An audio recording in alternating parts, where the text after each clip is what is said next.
അഞ്ജനം എന്നത് ഞാനറിയും, അത് മഞ്ഞൾ പോലെ വെളുത്തിരിക്കും. അതെ, ഇത് വെളുത്ത നിറത്തിലുള്ള മഞ്ഞളാണ്. ഇതിനാണ് നമ്മൾ കസ്തൂരി മഞ്ഞൾ എന്ന് പറയുന്നത്. ഇതിപ്പം ഇതിൻ്റെ ഒരു ഷേപ്പാണ്, ഏകദേശം മാനിൻ്റെ കൊമ്പ് പോലെ ഇരിക്കുന്നുണ്ട്.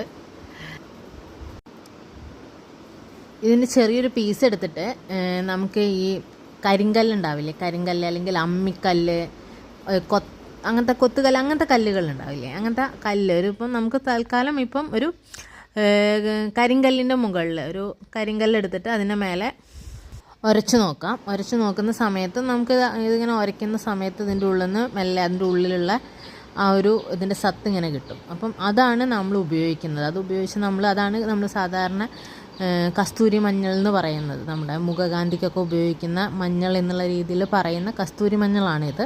ഇതൊരിക്കലും മഞ്ഞ കളറിലല്ല ഉണ്ടാകുന്നത്. ഇത് വെള്ള കളറിൽ ലൈറ്റ് ഷെയ്ഡും മഞ്ഞ വരുന്നുണ്ടാകും, എങ്കിലും ഒരു വെള്ള കളറിനോട് അടുത്ത് നിൽക്കുന്നൊരു കളറിലാണിത് വരുന്നത്. അപ്പം ഇതാണ് നമ്മുടെ കസ്തൂരി മഞ്ഞൾ എന്ന് പറയുന്നത്. നമ്മൾ അധികം ഈ മുഖകാന്തിക്കൊക്കെ ഉള്ള ഓരോ ക്രീമുകളിലൊക്കെ ആഡ് ചെയ്യപ്പെടുന്നു എന്നൊക്കെ പറയപ്പെടുന്നത് ഈ കസ്തൂരി മഞ്ഞളാണ്.